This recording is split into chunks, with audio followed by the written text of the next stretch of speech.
Today we're looking at 3 Toronto properties: a condo for $400,000, a semi-detached for $800,000, and a fully detached home for $1.2 million, so you know exactly how far your dollar goes in today's market. Let's get into it.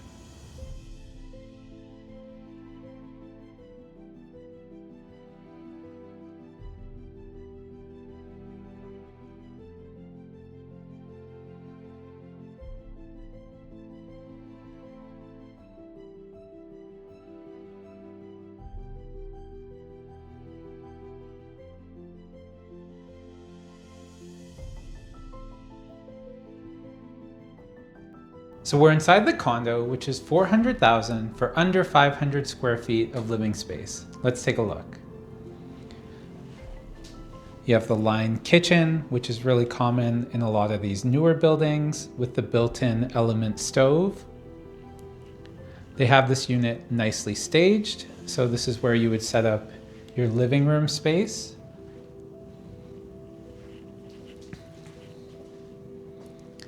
Small round table, making it kind of like an eating kitchen, but not much space there. Built-in fridge. Decent amount of storage. Here's the dishwasher.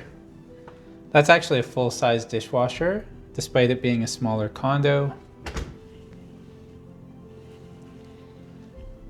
Built-in oven, separate from the range on the stove. And the microwave. Here's your view of the unit. We're right at Jarvis and Dundas. This is what's called a Juliet balcony. So you can't really go outside, but you can open this if you want to just get some extra airflow into the unit.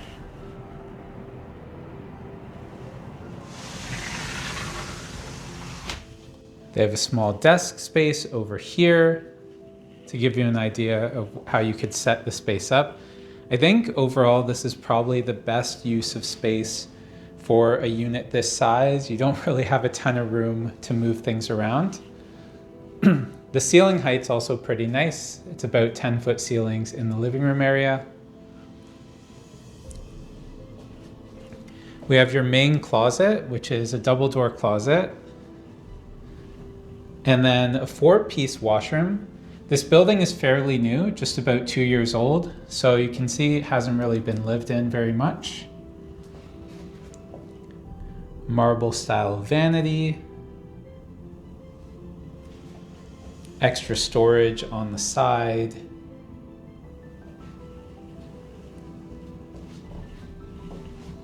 And a bathtub, which makes it convenient for people who have kids living here, or even dogs. I had someone looking for a unit with a dog and they needed a bathtub to clean the dog off. Here's the bedroom. Nicely staged, all bright finishes and accent pieces to go along with this. You have another double door closet in here. And floor to ceiling windows.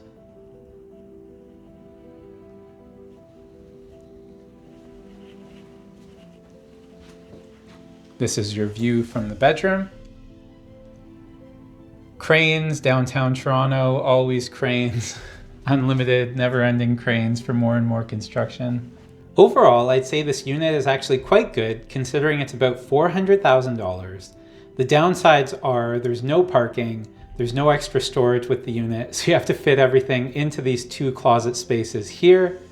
But for that price point, you're getting into a good downtown location. Historically, Dundas and Jarvis has been a little sketchy, but has been gentrifying and improving. You're pretty close to Yonge and Dundas Station if you want to take the subway. You're near Ryerson University, or it's called Toronto Metropolitan University now. So pretty solid location. And for a price point of $400,000, I'd rate this actually an 8 out of 10 for the overall score of the unit. So this is the lockbox area, just to give you an idea of how hard it is sometimes to try and find one lockbox in a mess of all of these, especially if you don't get a good description for what you're looking for. Before we get into property number 2, If you're curious about what your specific budget gets you in Toronto today, reach out to me directly. I work with buyers every single week who have that exact same question. All my info is on screen right now and down below, and I personally get back to everyone. All right, property number 2, an $800,000 semi-detached that will genuinely change the way you look at buying in Toronto. So you walk in, this is a 3-bedroom, 3-bath, semi-detached listed for $800,000. Dining room table. One normal thing about Toronto semis is you often get houses this close to you. So this window just kind of serves as looking right into the brick of that other house.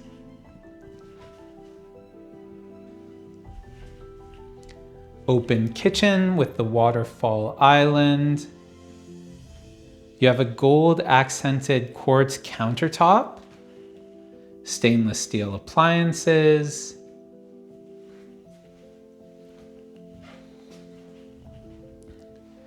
all of this looks pretty new, so I would say they most likely bought this house to renovate it and to sell it, but it looks like they did a nice job renovating. The backyard space, fairly small, but a large deck and a paved area down there where you could put a barbecue or a little table. Looks like a house right behind this one is getting renovated as well.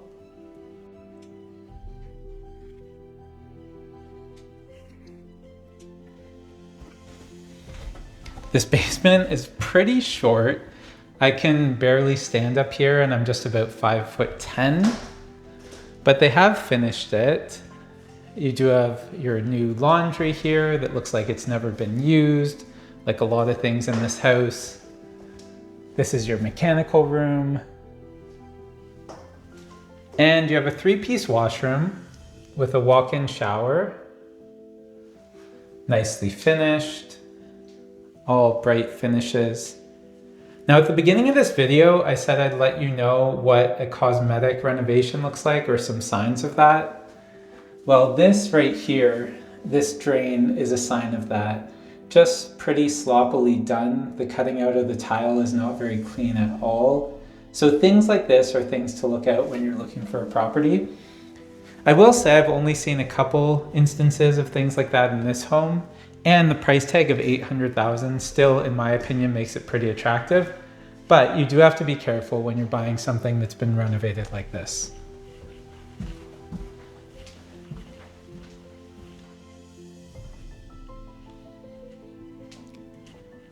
Going upstairs.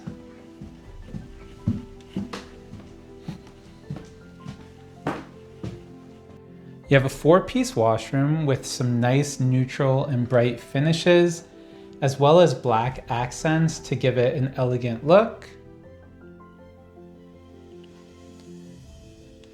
This is one of the bedrooms.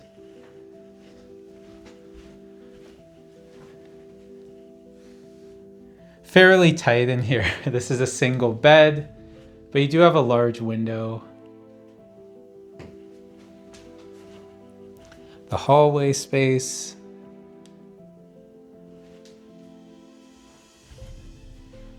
This is the second bedroom. Small closet.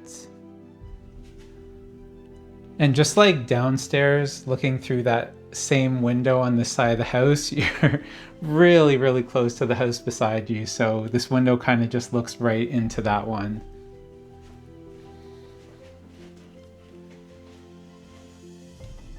And then the primary bedroom. Again, a window looking onto the street. Quiet, family-friendly street here. And this is the primary bathroom. Walk-in glass shower with a rain shower head. And a very skinny vanity to try and fit into this space. Show you what the space looks like from the bedroom's perspective. It's pretty narrow, but they did do a good job actually fitting a whole ensuite washroom here.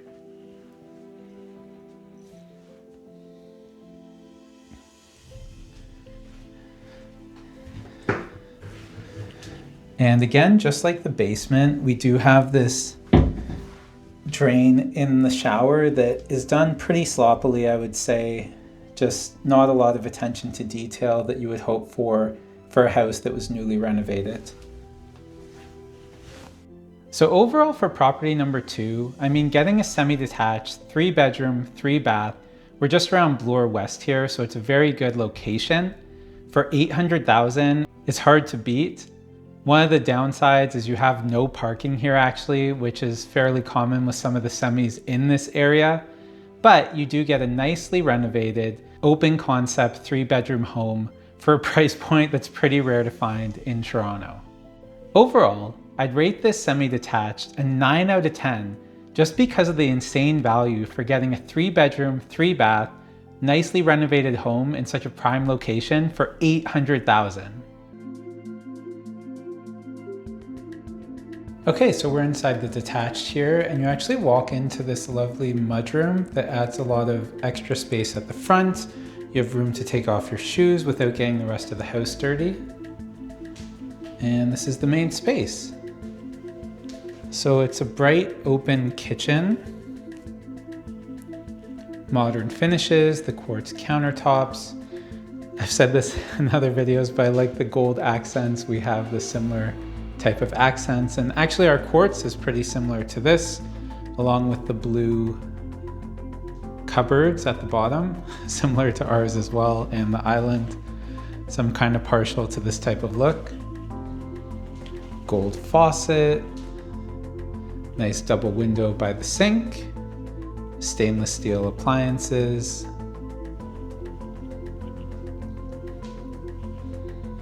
You have a dining room area and a 3-piece walk-in shower on the main level, quartz vanity,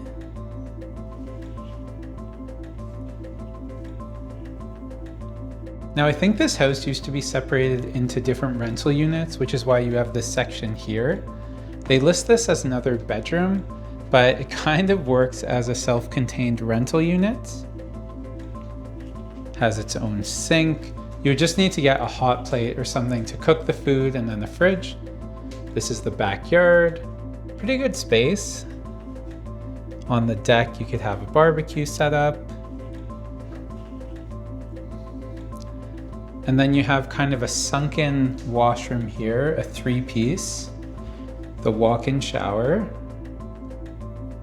A lot of the renovations here seem fairly new. Now making our way to the basement. Just like the semi we saw, this basement is also pretty low, and that is a common thing in older Toronto houses. I actually have to duck under the HVAC here. Small window, electrical panel. You have a hookup for washer dryer, but they're actually not present right now, so they still have to install those. Another small window. And this is actually a separate entrance that leads to the side of the house. And mechanical.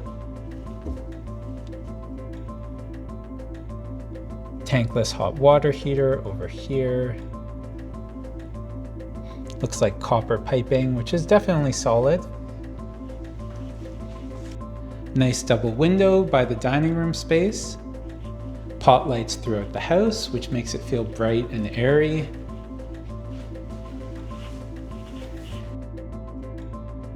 Some of these stairs are in kind of rough shape, so not sure what happened here.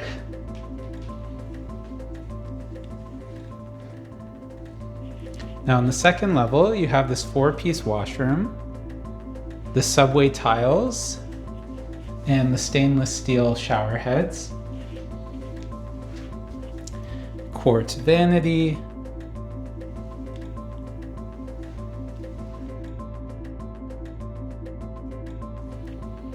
One of the bedrooms here. Fairly high ceilings. And a tall double closet, which is quite good for storage in these older Toronto houses. You You have a little cubby space where you could definitely fit a desk and a small office, kind of a bonus space. And then just how the area downstairs was sunk in for the washroom, this also looks like an extension of the house that was done. So you can see it goes down a couple steps. So it's also a sunken bedroom, but it's a really large room. The backyard is here.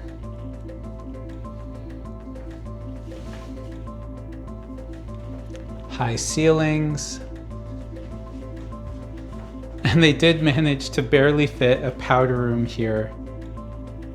Although this is where the closet would be, so you do need to figure out some type of closet, but you could fit an IKEA closet over here, or a pretty big built-in one, just beside the bed in between the window. The hallway.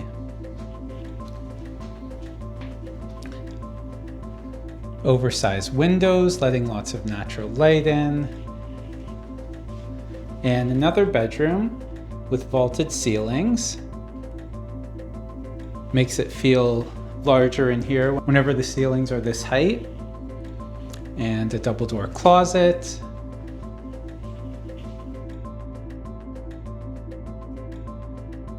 This is a quiet, family-friendly street. My wife and I actually live just very close to here, so it's a great area to live in. Overall, I'd say this house is pretty good. 1.2 million, you get quite a lot of space. It's about 1,500 square feet, which is pretty good for Toronto standards. However, if we compare it to that $800,000 semi we just saw, I think it rates not as well comparatively. So overall, I'd score this as about a 7 out of 10. There's some quirkiness to the house, the layout's a bit awkward, but you're in a great family-friendly neighborhood. It's just not quite that really great value that we got for the 3-bed, 3-bath semi we just saw. So there you have it. 3 Toronto properties in 3 totally different price points. A 1-bedroom condo for $400,000, a 3-bedroom semi-detached for $800,000, and a fully detached home, 3-bedroom for $1.2 million. For my money, the best value and best overall property based on the price and everything else is the semi-detached for $800,000. It's in a prime location, it has everything you need, and it's just such a good value, especially in today's buyer's market that we're in the summer of 2026. Let me know what your favorite property was in the comments below. And if you're thinking about moving to Toronto yourself or buying something here, that's exactly what I do. I talk with buyers every single week thinking about making that move. All my contact info is down below and on screen right now, and I personally get back to everyone. New Toronto real estate videos every Tuesday and Friday.